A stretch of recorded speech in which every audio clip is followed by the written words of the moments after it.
Tapi selingkuh 2 kali lebih baik dari 4 kali. Kalau kita bisa tarik kembali, bisa retur, cepat lakukan. Karena the closer you go there, the more death there will be. Karena lebih banyak kematian terjadi. Sesungguhnya rumahnya hilang tenggelam ke dalam maut. Dengan kata lain firman ini mengatakan akan ada kematian. Bukan mati meninggal dunia. Ini maut bukan mati. Akan ada kebinasaan dalam rumah tangga orang itu. Dan keturunannya. Pasti akan ada yang tidak make it to heaven. Pasti ada yang akan nyampe ke pintu sorga. Sebab dosa perselingkuhan selalu datang dengan satu twin brother atau saudara kembarnya. Namanya, tulis ini, kutuk. Selalu ada itu. Makanya kita harus mawas diri. Ayo kita doa, hati-hati. Sesungguhnya rumahnya hilang tenggelam dalam maut. Saya ngeri baca ini. Tuhan seperti berkata, there will be death. Spiritual death. Akan ada kematian roh. Dan akan ada kebinasaan. Jalannya menuju ke arwah-arwah. Wow, ini dahsyat kalimat ini. Jalannya perselingkuhan itu menuju ke arwah-arwah. Berarti orang yang selingkuh itu mengalami fenomena. Sebelum dia selingkuh, ketika dan sesudah. Atau sesudah dia harus maunya menjadi jerat kan, ini kan perangkap kan. Maka akan ada perselingkuhan berikutnya. Karena itu pasti menjadi aktivitas. Dosa gak pernah melepaskan pasiennya. Gak pernah melepaskan tawanan. Makanya Daud tahu itu ketika dia sadar selingkuh ke satu. Dia ampun dengan segala konsekuensi yang harus dihadapi. Dia berkata, do not take your Holy Spirit from me. Mazmur 51. Daud tahu itu. Kita mulai gampang bohong orangnya. Dikit-dikit bohong. Be very careful, hati-hati. Anda sedang bermain dengan api. Api itu kecil. Aduh, lilin gitu apa artinya. Tapi kau beri kesempatan, gak perlu 1 jam. Kalau dia kena materi yang tepat misalnya yang mudah terbakar. Serumah bisa ludes, bahkan 1 rimba. Hutan pun bisa hangus. Seperti di Australia. Api itu menipu, kecil. Namanya api nafsu. Itu kalau dibiarkan. Sebenarnya tidak ada orang selingkuh itu jatuhnya langsung nafsu. Dia biasanya mulai dengan abu-abu. Hapuskan warna ini di dalam kerohanianmu dan kerohanianku. Tahun depan bukan buat orang yang pelin-pelan. Tahun depan adalah buat orang yang radikal dengan Tuhan. Kita gak bisa kalau mau ikut Yesus di zaman edan ini kalau gak lawan arus. Coba saya tunjukkan dari ayat 16 dulu bahwa ternyata perselingkuhan tidak dimulai dengan seks. Tapi dimulai dengan sesuatu hubungan yang membingungkan. Ayat 16, supaya engkau terlepas. Jadi ada jerat. Kalau ada kata terlepas di sini, itu berarti sudah menjadi member, you see. Kapan jadi membernya? Jadi member bukan berarti langsung bisa pakai fasilitas. Dia harus register dulu. Supaya engkau terlepas, berarti terjadi membership. Dari siapa? Perempuan jalang. Tidak disebut pelacur atau apa, meskipun mirip, kita nggak pikirkan apa itu perempuan jalang, promiscuous woman. Perempuan jalang itu adalah perempuan iblis. Dia bukan setan, bukan roh jahat, dia manusia. Dia seorang pendosa. Tapi perempuan jalang itu artinya sama dengan perempuan iblis. Langsung kita tahu bahwa tidak ada yang namanya selingkuh itu terjadi hanya karena ya berhubungan badan. Tidak demikian. Selalu dimulai dengan area abu-abu. Karena itu kita baca dulu ayat 16b. Dari perempuan yang asing, a stranger woman. Perempuan asing ini bukan berarti rasnya ya. Oh berarti ini bule ini. Bukan perempuan asing begitu. Perempuan yang asing itu adalah asing di mata Tuhan. Dia jauh dari covenant itu, malah justru dia adalah gangguan. Tapi perempuan yang asing ini punya satu kelebihan. Kelebihan inilah kehancuran rumah tangga. Yaitu licin perkataannya. Coba saya summarize atau saya rangkumkan. Supaya engkau terlepas dari perempuan yang membingungkan. Bapak ibu saudara, jemaat terkasih. Kita harus hati-hati dalam relationship. Kita harus berhati-hati dalam hubungan. Kedepan ini ada banyak jebakan dalam hubungan. Hubungan kongsian misalnya fine-fine saja di depan ujungnya berabe. Tapi hubungan itu kalau namanya rugi uang itu setan gak terlalu nafsu, gak terlalu selera, itu biasa. Tapi kalau sampai setan bisa skakmat hubungan badan, dimulai dengan hubungan batinia yang salah. Dimulai dengan emosinya yang kecantol dulu, setan dapat segalanya sampai keturunan orang itu. Setan itu businessman yang sangat brilian. Saya gak ngomong ini sebagai pujian. Dia itu mau sekali menang, seperti judi, kuras habis semua koin-koin di meja itu atau semua keping-kepingan uang. Dia mau sekali sapu, dia mau sweeping semua. But he can do it through a small hole only, unfaithfulness. Dia bisa melakukannya hanya dengan satu lubang kecil, namanya ketidaksetiaan. Karena itu jangan pernah remehkan sifat-sifat tidak setia di dalam diri kita. atau dalam diri anak didik kita, dalam diri anak rohani, apalagi anak sendiri. Hati-hati dengan tanda-tanda itu. Setelah khotbah ini jangan jadi orang yang paranoid lalu lihat begitu langsung panik sendiri. Enggak ya, jangan tuduh-tuduh. Nanti dibilang anaknya, kamu ini tukang selingkuh bakalan. Jangan begituan. Saya rasa kita perlu bijaksana. Tapi dalam menimbang-nimbang ada Roh Kudus nanti yang akan bisa menuntun Anda. Supaya engkau terlepas dari perempuan jalang dan perempuan asing yang licin perkataannya. Setan jangan diajak bicara. Saya praktekkan di dalam pelayanan kelepasan. Waktu awal-awal saya memulai pelayanan di Indonesia, pelayanan kelepasan yang saya lakukan itu kayak praktek kedokteran. Itu dari pagi sampai malam saya nggak berhenti terima pasien. Itu orang-orang dilepaskan dari kuasa kegelapan dan ini nyata ya, bukan orang-orang yang cuma coba-coba. Saya nggak bisa ceritakan satu persatu kasus-kasus itu karena konfidensial. Tapi ada hal-hal yang seperti Hollywood pakai special effect. Itu setan itu sungguhan ada. Tapi Tuhan itu bekerja luar biasa. Satu hal yang Roh Kudus peringatkan waktu saya baca kitab Injil adalah never converse with the devils. Tidak boleh berbicara, tidak boleh dialog dengan iblis. Saya pelajari waktu saya buka Alkitab, Yesus selalu sternly atau dengan suara keras, lantang dan tegas dengan otoritas dia berkata, diam, keluar dari orang ini. Ketika mereka mulai mengeluh-elukan Yesus itu bahaya, karena licin perkataannya. Ketika setan diajak dialog, Anda bisa tersesat. Anak Allah aja gak resiko, bukan karena dia ketakutan, tapi memberi teladan. Ketika mereka mulai berkata, aku tahu siapa kamu, engkau adalah anak Allah yang maha tinggi, apakah bla bla bla dan sebagainya. Yesus berkata, diam. No conversation. No talk lah. Kayak orang Singapura katakan, no talk lah, no talk, no talk. No talk. Saya belajar sesuatu waktu saya melakukan pelayanan kelepasan adalah, saya nggak boleh bicara sama setan. Pernah sekali suatu hari, nggak lucu sih, salah satu orang yang diikat oleh kuasa gelap, kebetulan profesinya adalah seorang gigolo, gigolo di pasar. Lalu ketika itu, nggak tahu ingat nggak, Pastor Yohanes ada di sana selalu bersama dengan saya. Ya, lalu habis itu atau satu lagi ya, pokoknya salah satu lah. Lalu pada waktu lagi manifestasi dia berkata, kok Philip ampun. Loh, saya langsung ngamuk loh, saya bilang, sejak kapan aku kokomu? Itu kan yang ngomong iblis, sejak kapan aku diam dalam nama Yesus. Membingungkan, itu yang ngomong orang itu atau setannya. Saya suruh keluar. You don't talk to the opposite sex in an ambiguous conversation. There is Satan in between the two of you, if you do. Kita jangan bicara dengan lawan jenis dalam sebuah pembicaraan yang ambigu. Karena terlalu banyak setan di situ. Memang perempuan itu bukan setan, atau dalam hal ini harus fair lah ya. Siapa bilang perempuan selalu selalu perempuan yang salah. Kadang-kadang lakinya yang salah, jadi fair-fairan lah ya. Emansipasi, semua sama saja. Karena dosa bertutur di lubuk hati manusia, berdosa pria atau wanita. Tapi itu gampangnya aja, sesuai dengan firman sini saya sebut dengan term yang persis di Alkitab, yaitu perempuan jalang atau laki jalang sama aja. Meskipun orang itu adalah manusia, jalang pun dia perempuan, jalang pun dia laki-laki. Ini jalang, bukan jalangkung. Tapi pembicaraan itu demonik. Sesuatu yang satanik.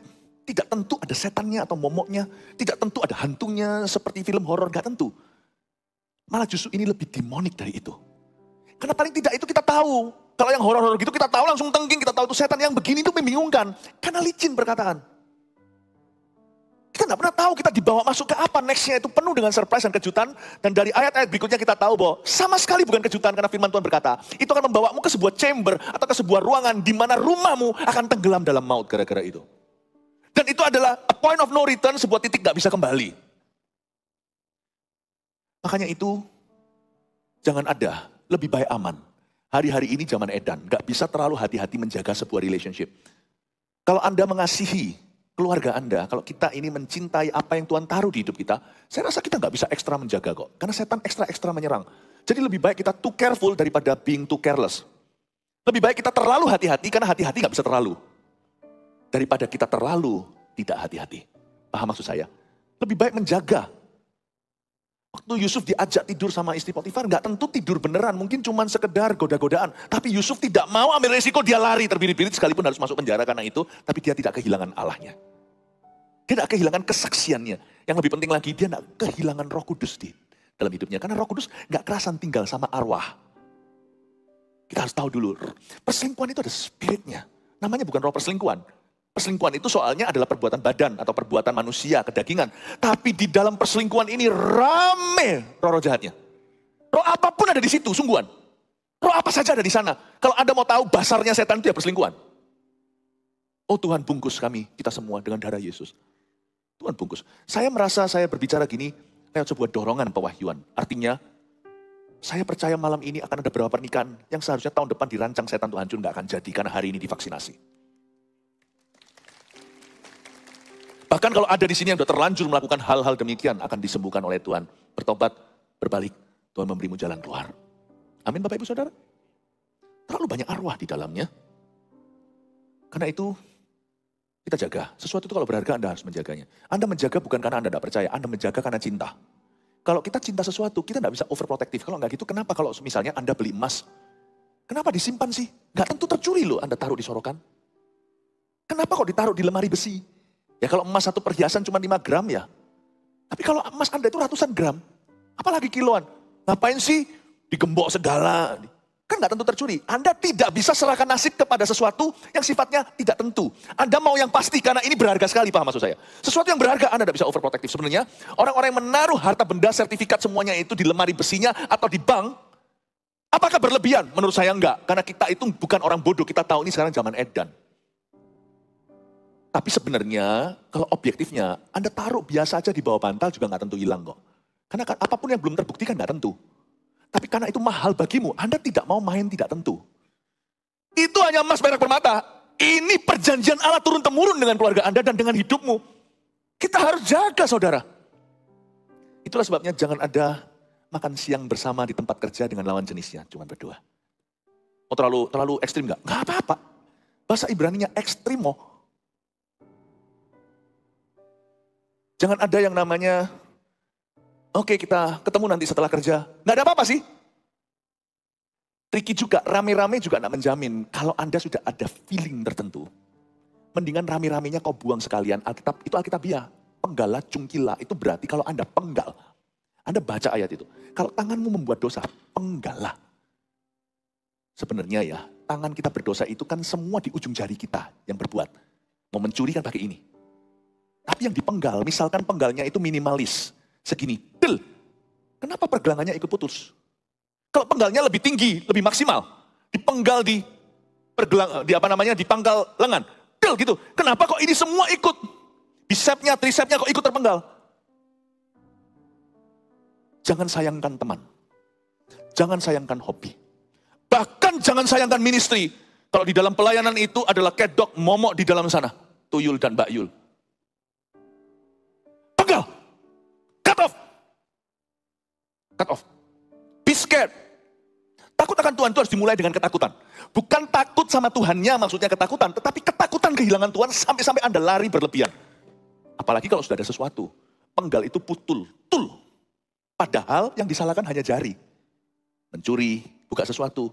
Bahkan berantem pun. Ya kan? Ilmu bela diri. Kebanyakan fist atau genggaman. Kalaupun pakai UFC, Ultimate Fighting Championship atau yang MMA Mixed Martial Art itu kan ada pakai sikut. Tapi penggal itu nggak mungkin sikut di mana. Penggal itu pasti sini. The joint. Atau kepada sendi. Penggal itu selalu di sendi. Kata penggal itu selalu di sendi. Cungkil itu selalu di pinggiran. Sekalipun tengahnya yang lihat. Putihnya pun di koak. Jangan sayangkan. Sayangkan future-mu. Masa depanmu. Sayangkan Tuhanmu. Amin Bapak Ibu. Supaya engkau terlepas dari perempuan jalang. Lalu, jangan mengikuti lawan jenis di sosial media. Teman Facebook nih ceritanya. Profesional aja. Profesional aja. Kalau sampai ngikuti itu adalah corporation atau korporasi. Ya kan? Misalnya mengikuti siapa-siapa. Tapi nggak ada yang diikuti itu karena pribadi. Apalagi lawan jenisnya. Nggak diikuti secara personal. Nggak ada yang diistimewakan, dispesialkan. Kalau sampai di gereja kita, sesama hamba Tuhan saling ngikut itu lumrah. Di dalam sosial media saya sendiri, saya punya Twitter misalnya, Twitter saya ngikuti zero. Nggak ikut siapa-siapa. Facebook saya nggak tahu, semua ada manajemennya yang atur kalau kami. Lalu habis itu kalau di Instagram saya ikuti hanyalah hamba-hamba Tuhan. Itu pun sebagian yang kepala regional. Lalu akun-akun yang resmi-resmi. Saya nggak ngikuti sesuatu secara individu kalau itu nggak berhubungan pekerjaan. Nggak ngikuti. Too careful? Maybe. But I'm happy. But we are happy. Disinilah banyak orang yang akhirnya teman Facebook. Teman apa? Akhirnya jadi. Hati-hati. Lalu saya kalau saya terapkan untuk diri sendiri nih. Istri saya bebas untuk bisa buka HP saya, nggak ada sesuatu yang disembunyikan kok. Tapi hubungan saling percaya, malah saya yang jarang buka handphone. Kenapa? Laki-laki itu lebih baik, handphonenya lebih gampang dibuka, paham maksud saya? Nggak ada sesuatu disembunyikan. Jangan sampai ini wilayah abu-abu, itu wilayah abu-abumu. Udah, you, me. Kita tidak ada di sini, mau masuk sini perlu visa, kasih semua passwordnya. Jangan ragu untuk berikan kepada pasanganmu kalau memang tidak ada yang disembunyikan. Amin Bapak Ibu Saudara. Hal-hal praktis misalnya, licin perkataannya itu dibuat hilang tuh kelicinan. Dikasih pasir mungkin, dikasih kerikil, dikasih batu di sana. Tolong diubah infrastrukturnya supaya tidak ada kelicinan. Buat hidupmu tidak ada kelicinan apa-apa. Ayat 17, yang meninggalkan teman hidup masa mudanya dan melupakan perjanjian Allahnya. Tuhan keberatan kalau seseorang itu terikat dengan seorang perempuan jalang yang meninggalkan teman hidup masa mudanya. Dan melupakan perjanjian Allahnya.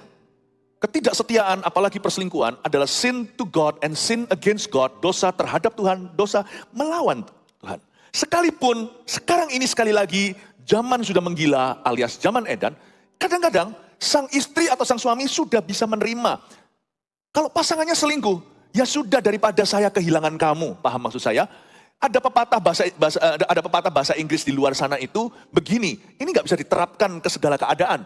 If I cannot fight it, I might as well join it.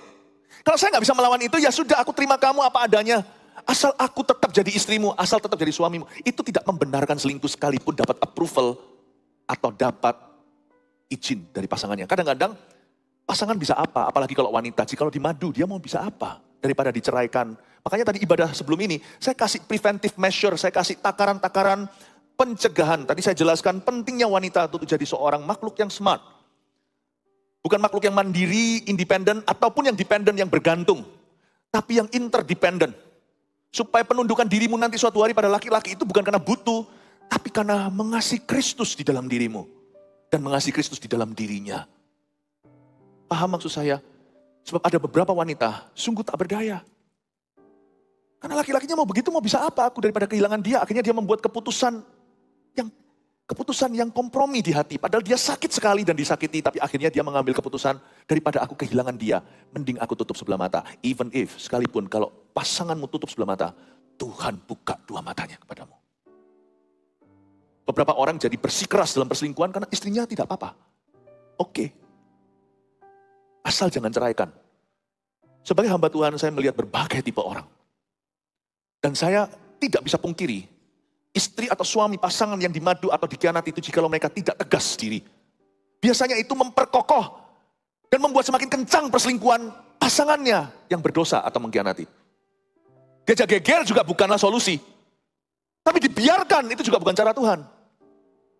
Sekalipun jikalau pasangannya memperbolehkan, Tuhan tidak memperbolehkan. Karena Alkitab mengatakan dengan jelas, aku keberatan ayat 17 yang meninggalkan teman hidup masa mudanya.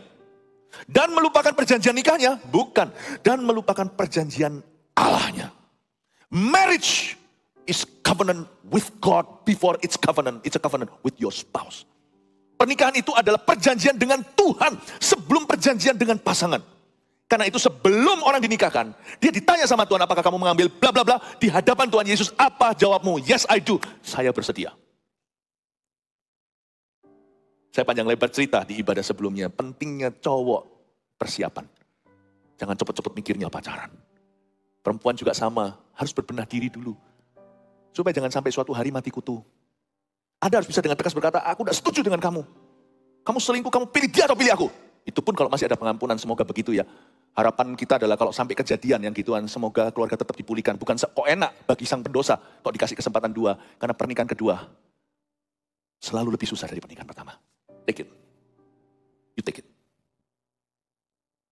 Susahnya mengampuni suami atau istri pertama yang selingkuh tadi lebih mudah daripada menjalin hubungan baru.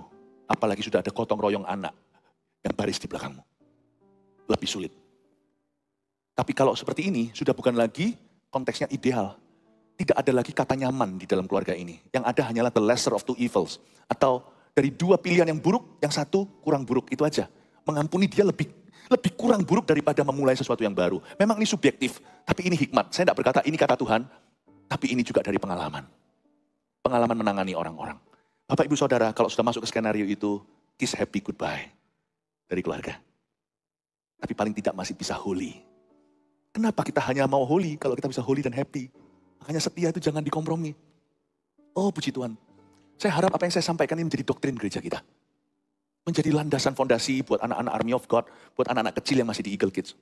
Buat pasangan muda yang mau dinikahkan, yang tunangan, atau yang masih pacaran, atau yang sudah menikah lama. Kita saling menjaga ya. Saya percaya gereja kita akan senantiasa diluputkan dari yang beginian. Haleluya. Kasih tepuk tangan Tuhan. Praise the Lord. Sesungguhnya rumahnya hilang tenggelam ke dalam maut. Ayat 18. Rumah siapa ini? Rumah perempuan jalang? Bukan. Rumah yang meninggalkan teman hidup masa mudanya merupakan perjanjian Allah. Ya tentunya perempuan jalang itu maksudnya. Tapi juga pria yang sama dia. Sesungguhnya rumahnya hilang tenggelam ke dalam maut. Jalannya menuju ke arwah-arwah. Ayat 18 saya jelaskan ya. Yang namanya kenikmatan selingkuh tak sebanding hukumannya. Karena memang air curian itu manis kata Amsal. Tapi setelah itu dia jadi kerikil yang tajam dalam tenggorokan. Kerikil tajam dalam tenggorokan jangan coba di rumah. Karena Anda tidak mungkin bisa menelannya. Kerikil tajam itu susah untuk ditelan. Pernah enggak kecantol duri di dalam sini, duri ayam? Atau duri ikan? Saya pernah dulu. Mungkin makan terlalu cepat zaman dulu kan. Saya nggak ngerti. Pokoknya yang penting, pokoknya time efficiency makan deh, kena. Waktu itu di luar kota lagi. Pergi ke hospital, harus diambil. Nggak segampang itu telan-telan kata orang. Makan nasi, tambah gendut saya. Lagi ada duri sini, nasi masuk lagi nasi supaya cepat kecemplung. Siapa bilang? Nggak kecemplung. Durinya di situ. Tapi nasinya jadi di badan saya. Kerikil tajam, lebih dari duri. Ditarik nggak bisa. Nggak keluar, ditelan tak bisa. Itu akan menjadi jeratmu selama-lamanya. Tapi lebih bahaya adalah, kenapa tidak seimbang dengan kenikmatan selingkuh yang namanya hukumannya? Karena Alkitab menjelaskan, menurut saya di sini ayat 18 adalah ayat yang sangat mengerikan. Sesungguhnya rumahnya hilang. Catat itu. Tenggelam ke dalam maut. Berarti dalam perselingkuhan, catat, pasti ada seseorang yang binasa. Pasti. Mungkin bukan orang itu sendiri yang binasa. Memang hidup ini gak fair sih, mau gimana? Kita gak boleh protes sama Tuhan, karena Tuhan itu adil. Tuhan membenci perceraian kok, apalagi perselingkuhan. Pasti ada yang binasa. Setelah orang melakukan perselingkuhan seperti Daud, pasti ada yang mati. Dalam hal ini Absalom anaknya sendiri. Tapi kita bisa aja menuduh tidak fair hidup ini. Salomo itu, setelah dengan gadis Sunem, minggu lalu kan saya ajarkan Kidung Agung. Lah berikutnya kan Salomo murtad. 1000 ceweknya, 300 itu istri sah. Wow. 700 itu gundik-gundik atau selirnya, haremnya. Salomo bertobat. Ya sudahlah, saya nggak bisa protes sama Tuhan. Kalau kita protes sama Tuhan, kita pun nggak layak diampuni loh. Jangan merasa kita lebih holy.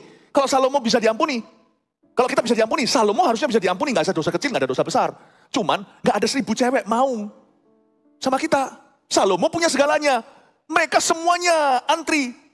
Beberapa orang hanya bisa imajinasi. Ada punya 1000 pasangannya. Gonta-ganti. Padahal di lubuk hati sama saja. Orang berdosa selalu bayangannya sama. Paham maksud saya?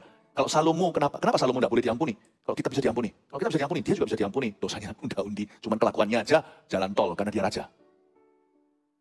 Paham, nangkap ini ya Bapak Ibu ya. Nah, Salomo itu kan 1000 wanitanya. Saya nggak yakin tuh 1000 orang perempuan itu masuk surga semua. Dianya memang bertobat, ada kitab pengkhotbah. Terus 1000 cewek kemana? Kemana semua pendosa? Apakah Salomo tiba-tiba berubah jadi evangelis ini, aku injili semua istriku? Di mana ada selingkuh, there will be death. Akan ada kematian.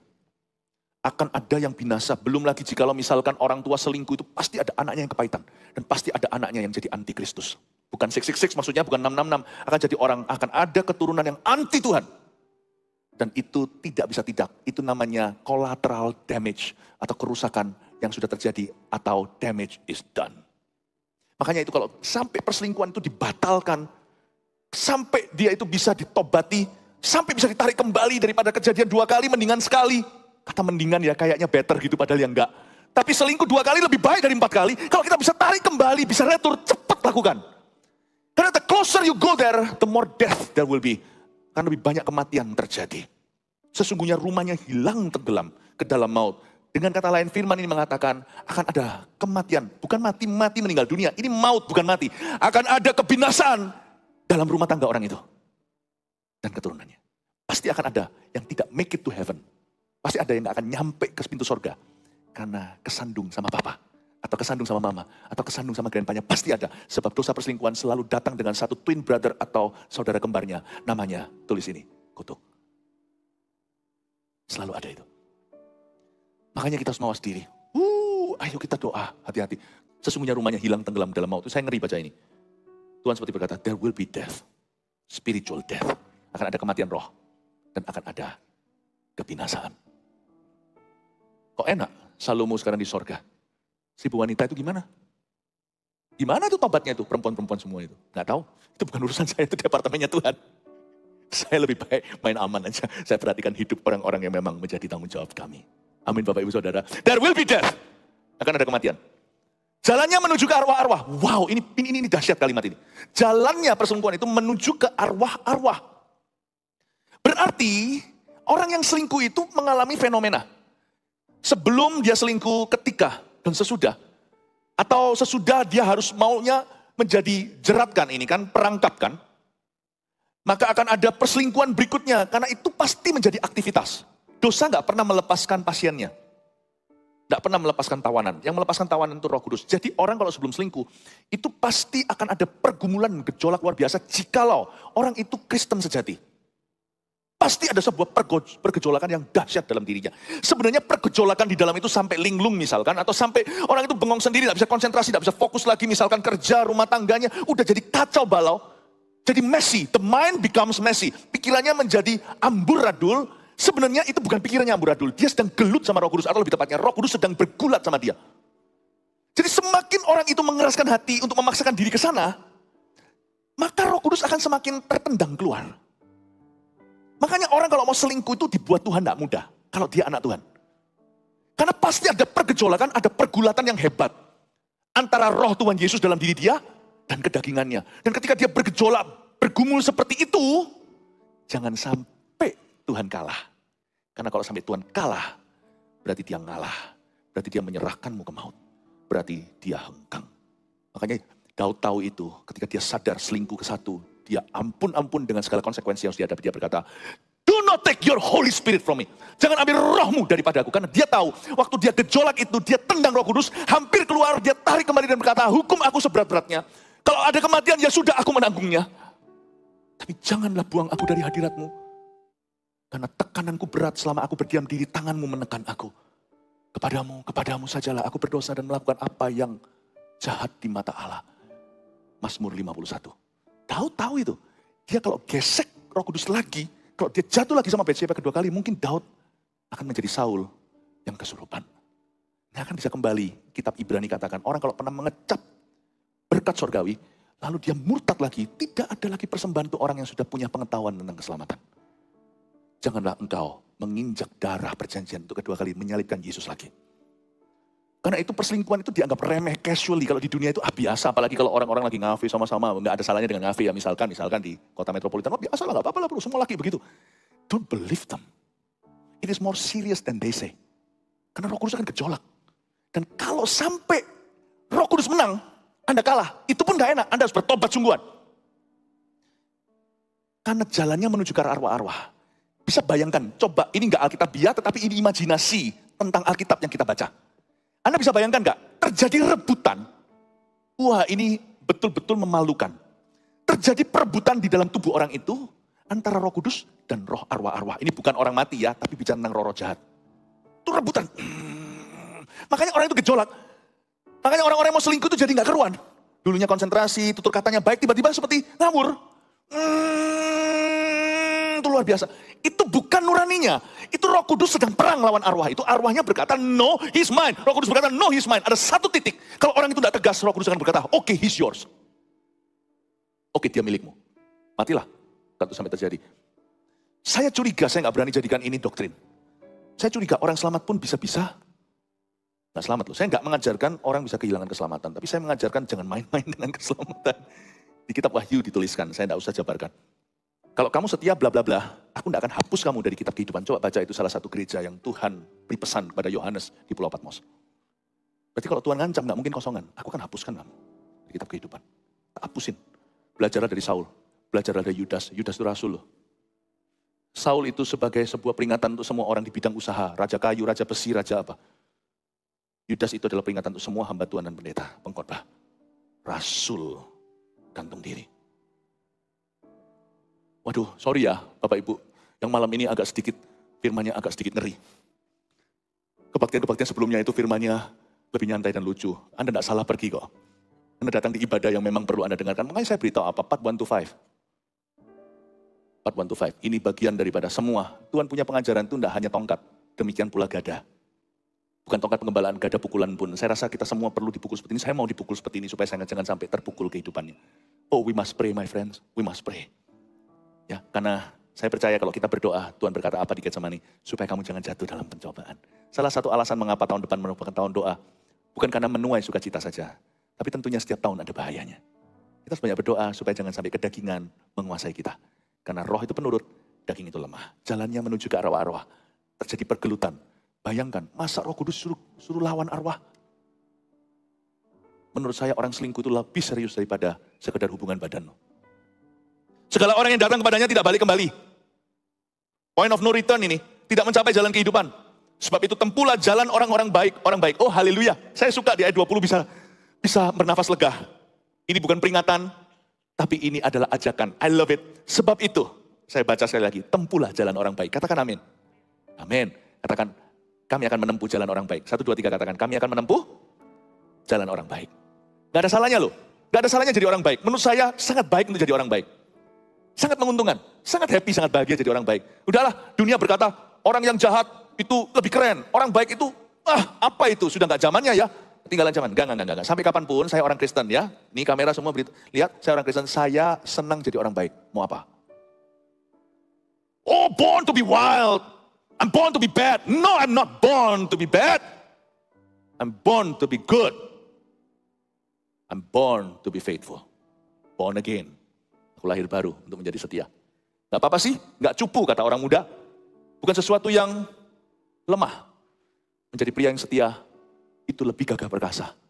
Jadi laki-laki, mau gak setia, lebih gampang, ikut aja arus ke bawah. Mau jadi perempuan hari ini gak setia juga mudah.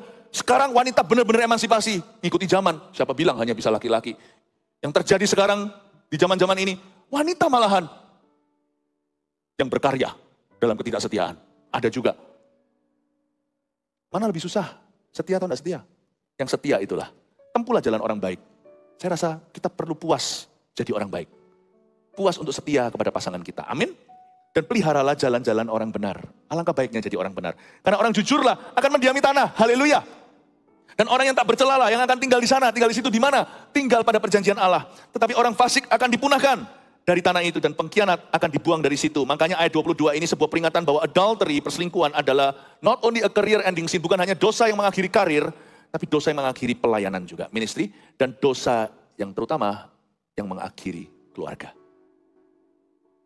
Makanya orang fasik akan punah dari tanah itu. Namanya family, ministry, karir. Dan pengkhianat akan dibuang dari situ. Dari situ itu mana? Dari situ itu di mana? Dari situ itu adalah dari kehidupan keluarga yang baik-baik. Kehidupan keluarga yang benar, punya karir yang diberkati, punya pelayanan yang diberkati pula. Mereka akan punah dari sana, pengkhianat akan dibuang dari situ. Dan biasanya setelah mereka terbuang, setelah mereka punah, mereka merindukan tempat itu lagi. Break even point menjadi sebuah tujuan yang gak kesampaian. Padahal tadi dia ada di sana fine-fine saja. Dia kehilangan segalanya baru menyadari tempat itu betapa bahagianya. Biasanya orang kalau jatuh menginginkan kembali. Seperti si bungsu, enak ya tinggal di rumah bapakku. Padahal tadinya dia merasa apa ini? Masa cuman begini? Tapi waktu dia terhempaskan keluar, bahkan makan ampas, dia baru sadar, how beautiful that place was for me. Tempat itu begitu indahnya bagi saya dahulu kala. 3 poin sederhana, rangkuman bawa pulang. Nomor 1, hati-hati jangan berada di tempat abu-abu yang tidak semestinya. Saya tambahkan, tempat abu-abu seperti apa? Berada di ruangan yang sama dengan seorang lawan jenis. Jikalau Anda lurus ya, apalagi kalau ada daya tarik. Meskipun kalau kadang-kadang kita itu di dalam satu ruangan atau satu tempat atau kita diam-diam aja dengan orang tertentu itu bisa rasa salah tingkah. Ada sesuatu di udara itu sifatnya FMAM perasaan kita. Kalau memang sudah ada chemistry, malah harus jauhi. Paham maksudnya Bapak Ibu Saudara? Sedangkan kalau kita diam-diaman aja misalkan makan ya, kita makan ini jejer, apa namanya, kok jejer, apa itu namanya? Ya, makannya itu bersebelahan 4 orang itu. Siapa di depan kita itu menjadi teman bicara. Misalkan kalau kita naik mobil nih, siapa yang berada di sebelahnya pengemudi yang merupakan teman, itu biasanya jadi, kalau orangnya memang di antara mereka itu kaku, nanti duduk di situ semua jadi gak enak kaku. Mendingan kalau Anda bukan lawan bicara yang tepat untuk orang itu, kasih orang lain duduk di depan, Anda duduk di belakang aja. Kadang-kadang kita duduk berhadapan aja, bukan di satu ruangan bersama aja, kerasa chemistry-nya. Kerasa. Kalau memang dekat akan terasa, mau tahu orang dekat enggak itu biasanya suami istri kalau sudah akrab, diem pun enggak awkward. Kalau orang itu enggak terlalu kenal, diam itu jadi ada awkward silence namanya. Rasa diam yang cukup cringy, rasanya kayak apa? Rasa diam yang aneh gitu. Paham maksud saya ya?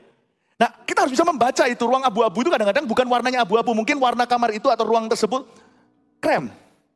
Tapi Anda bisa rasakan, ini grey ini. Get out. Jangan berada di satu ruangan dengan sama jenis. Ini kan zaman sudah ngawur sekali, sesama jenis. Jikalau salah satu di antaranya itu gender confused. Atau bingung secara gendernya. Waduh, itu juga lebih kaku dan aneh sekali. Padahal kita nggak tertarik. Tapi kalau orang itu tertarik sama kita juga harus hati-hati kalau itu sama jenis. Zaman sekarang kan beda. Ya, jangan bersama di dalam satu tempat dengan satu orang. Anda harus bisa cepat, karena kadang-kadang sesuatu terjadi dalam perkara-perkara kecil bisa dihindari. Hati-hati jangan berada di tempat abu-abu yang tidak semestinya.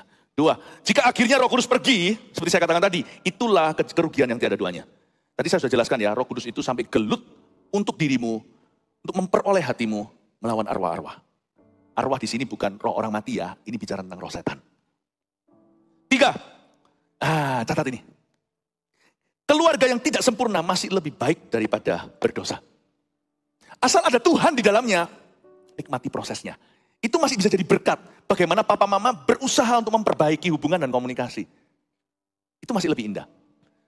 Suatu keluarga bahkan pernikahan yang tidak sempurna masih has got works to do, masih ada banyak homework atau PR-nya untuk dilakukan. Tetap jauh lebih indah dan memuaskan. Ketidaksempurnaan itu tetap jauh lebih berguna daripada ya wis, gak cocok, nang berdosa. Karena ini sudah liganya beda ini. Kalau yang sini itu masih ada Tuhan. Masih ada kata-kata Tuhan, kasihku cukup bagimu.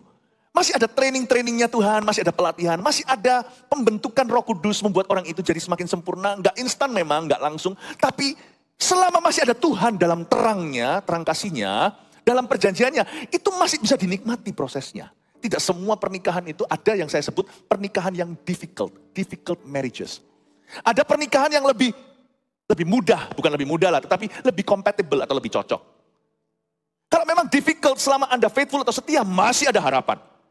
Masih ada harapan. Tetap jauh lebih baik daripada perselingkuhan. Ingat ya, tahun depan bukan kesempurnaan, tapi apapun itu juga jangan lari dari Tuhan. Karena lari dari Tuhan udah langsung beda, udah langsung berbeda sifatnya. Amin Bapak Ibu Saudara, 3 poin ini sederhana, kenikmatan selingkuh tak sebanding hukumannya. 1, hati-hati jangan berada di tempat abu-abu yang tidak semestinya. 2, jika akhirnya Roh Kudus itu pergi, itulah kerugian yang tiada duanya. 3, keluarga yang tidak sempurna pun masih lebih baik daripada berdosa. I love you, tapi ini relevan buat Anda.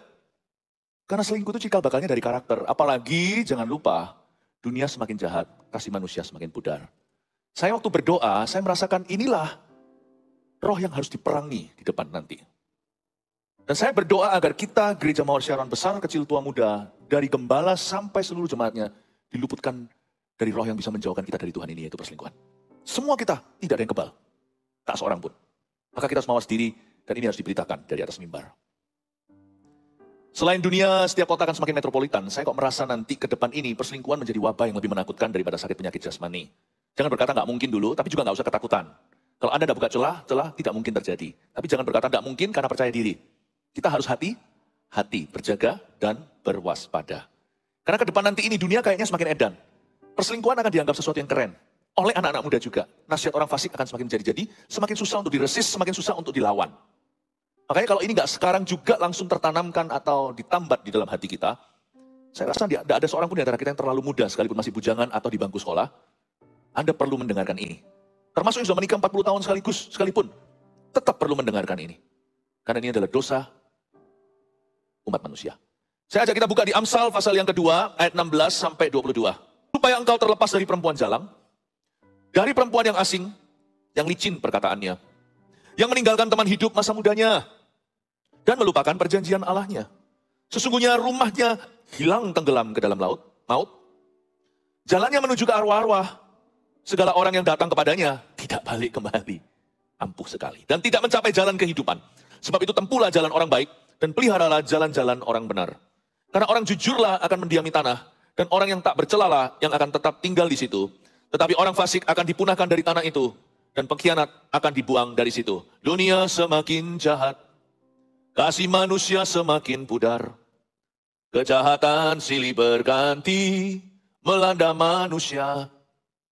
Sanggupkah kita bertahan sampai kedatangan Tuhan? Setia dalam pengharapan, bertahan dalam pencobaan, tahan uji dalam segala waktu, tahan uji dalam pencobaan, tahan uji dalam segala perkara, dan bertahan sampai kesudahannya. Lagu lama, saya juga nggak tahu di mana saya mendengarkannya. Bercokol aja di sini. Tapi intinya adalah kita nggak perlu hidup worry, nggak perlu kita khawatir. Tapi jangan remehkan ini, karena ini jerat iblis yang ampuh. Orang yang menempuhnya nggak pernah ada yang kembali. Jadi setan akan menggunakan cara ini untuk menghancurkan rumah tangga baik-baik. Atau misalkan turun-temurun, atas-atasnya semua hamba Tuhan pun tak bercacat celah, selalu ada generasi pertama yang crack. Kita kan nggak mau nanti suatu hari anak cucu kita itu cerai pertama kali atau selingkuh. Maka kita harus mengerti duduk perkara ini dan cara berpikir duniawi. Dengan tujuan untuk vaksinasi, kita divaksin booster kemarin, kan tujuannya bukan supaya kena COVID-19. Supaya kita jangan kena. Perselingkuhan ini relevan buat semua, karena ini bukan bicara tentang perselingkuhan, bicara tentang sifat manusia yang semakin jahat, alias makin lama, dunia ini makin tua, manusia lebih jarang setia. Kesetiaan, ketidaksetiaan pada pasangannya, bahkan sejak pacaran beberapa orang sudah mulai kumat-kumatan, itu sebenarnya bicara bukan tentang hubungan manusia, tapi hubungan orang yang runtuh dengan Allahnya. Perselingkuhan itu masalahnya jauh lebih mendalam. Sometimes you can even see that in a boy or in a girl. Kita bisa melihat itu dalam diri seorang anak kecil, laki atau perempuan. Udah bisa kelihatan tanda-tandanya. Jangan tutup mata. Ketika seseorang tidak bercokol kuat pada Kristus dan dia tidak pegang pada perjanjian Allahnya, Allah menjadi sesuatu yang biasa buat dia. Be careful, virus apapun akan masuk nanti. Karena itu saya melihat perselingkuhan sebagai permasalahan covenantal. Masalah hati orang itu dengan perjanjian Allah. Makanya itu jangan pernah biasakan dalam rumah tangga kita, kalau ada anggota keluarganya nggak tepat janji, meskipun bukan perselingkuhan, jangan biarkan itu dilepaskan begitu aja. Tepat janji itu adalah vaksinasi. Vaksin perdana, itu janji harus ditepati. Dia promise keeper. Ini memberikan kepada kita wawasan kalau kita mendidik anak-anak kita, karena perselingkuhan jauh dari mereka ya kan? Enggak, dalam karakternya sudah ada. Nanti perselingkuhan itu tinggal 7 roh lebih jahat untuk masuk ke dalamnya. Do not let them get away. Jangan izinkan anak-anak muda di rumah kita itu janji palsu lalu tidak tepati, seolah-olah nggak terjadi. Seolah-olah nggak ngomong sesuatu, seolah-olah nggak terjadi sesuatu. Never let them go. Tapi juga bukan berarti dimarah-marahin. Seharian ini waktu saya bicara tentang keluarga, saya ajarkan bahwa menghajar itu perlu mengajar pula. Tapi jangan terus atau menghajar melulu. Nanti anak-anaknya kepahitan. Tapi juga jangan manjakan. Itu sama dengan kita menjerumuskan. Coba sekarang kita melihat perselingkuhan itu sendiri ya. Karena pedang Tuhan itu bermata 2, hari ini bermata 7. Orang muda kena, anak kecil, adik-adik juga ada di sini juga kena. Mama orang tua atau yang sudah menikahnya tua, sudah lama pun, nggak tentu. Tetap kita mesti jaga. Karena Satan is against covenants. You must understand this. The mind of Satan, pikiran iblis itu, Halloween itu hantu-hantuan. Setan itu punya misi. Setan itu kerajaan. Film-film horor itu cuma sekedar setannya. Perbuatan-perbuatan setan. Tapi tahu nggak, misi utama setan adalah breaking godly covenants. Yang paling diinginkan setan adalah menghancurkan perjanjian. Kalau dia bisa hancurkan itu, jebol sudah. Waktu Adam ingkar janji sama Tuhannya, maka seluruh dosa maut pun masuk ke segala ciptaan. Setan itu selalu mau grand entrance through a small hole, namanya si tikus liar. Dia suka dari lubang kecil, dan dia akan masuk merusak segalanya. Hati-hati, lihat dalam karakter orang-orang yang kita didik. Bahkan dalam karakter kita sendiri, kalau kita mulai gampang bohong orangnya, dikit-dikit bohong, be very careful, hati-hati. Anda sedang bermain dengan api. Api itu kecil, aduh lilin gitu apa artinya. Tapi kau beri kesempatan, gak perlu 1 jam. Kalau dia kena materi yang tepat misalnya yang mudah terbakar, serumah bisa ludes bahkan 1 rimba.